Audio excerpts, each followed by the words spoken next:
9-band Silat strikes too deadly for combat sports. Forbidden secrets. The rainforests of Southeast Asia held secrets forged in survival. Pencak Silat was never a sport. It evolved in dynasties, jungles, and tribal battlegrounds where size mattered less than survival. Combat sports use rules to protect fighters. Silat targets the human operating system.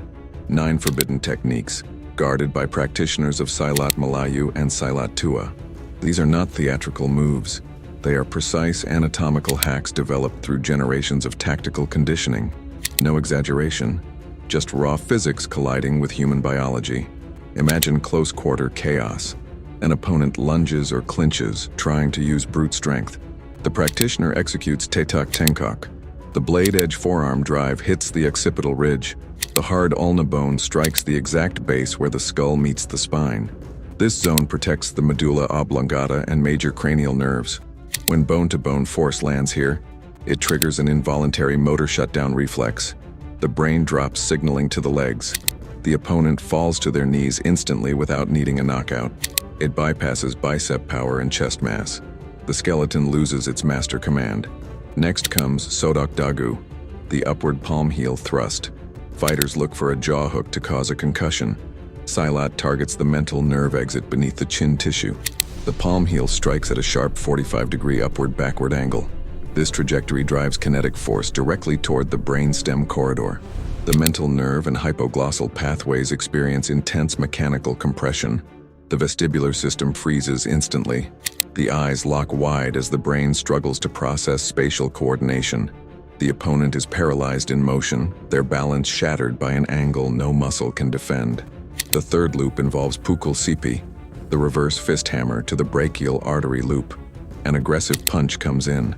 The practitioner deflects the arm and strikes the inner gap between the biceps and triceps, a few inches below the armpit cavity. The brachial artery and median nerve run superficial here, unprotected by heavy bone. A hard, focused hammer fist or inner wrist shock creates immediate neurological numbness. The arm drops useless, unable to grip or form a fist. It is an immediate limb destruction tactic that turns an offensive weapon into a dead weight. Lower down, the focus shifts to Sapukaki, the heel scrape to the deep perineal nerve path. The practitioner drives the edge of their foot or heel violently down the front ridge of the opponent's shin bone. Most martial arts target the calf muscle, but the front of the tibia has no muscular padding. The skin sits directly over the deep perineal nerve and anterior tibial artery. The heel scrapes downward, crushing the nerve against the underlying bone plate. Pain signals flood the central nervous system, causing an immediate foot drop reflex. The leg loses its ability to bear weight or shift positions. Closer in, the hands form Kakar Harima, the double finger hook to the infraclavicular pocket. The practitioner positions their index and middle fingers like claws into the soft hollow space just beneath the collarbone and shoulder junction. This pocket houses the major cord of the brachial plexus and the axillary artery. Driving compressed finger pressure into this tissue jams the motor signals traveling to the pectoral girdle and arm. The arm goes limp, and the entire shoulder alignment drops forward. The opponent's upper body posture is completely compromised through direct neural entrapment. Then comes Pancong Telinga, the angular ridge hand strike. The rigid edge of the hand near the thumb strikes the mastoid notch, the narrow corner right behind the jawline and beneath the ear. This exact point serves as the root pathway for the facial nerve and post-auricular artery. When a linear compression wave hits this notch, it scrambles the vestibular, coordinates inside the skull. The opponent experiences immediate disorientation and spatial vertigo. Their sense of up and down is compromised in an instant, rendering their size and fighting stance irrelevant as the room spins. Deep inside the torso lies Secu Tikkum, the inward elbow chop to the 8th and 9th intercostal space. Instead of hitting the broad ribs or solar plexus, the sharp point of the elbow penetrates the soft gap between the lower side ribs. This strike targets the intercostal nerves and pleural cavity lining. The localized shock wave triggers an immediate involuntary muscular spasm across the chest wall. The intercostal muscles lock up tight, preventing the lungs from expanding. The opponent cannot draw breath and their core stability collapses as they gasp for oxygen in a frozen posture. The legs are dismantled using Tendon Kachip, The knife-edge foot drive to the collateral ligament. The side of the foot strikes the lateral edge of the opponent's knee joint with downward diagonal force.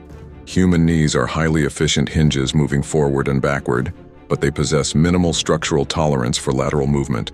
The medial collateral ligament is forced past its mechanical threshold.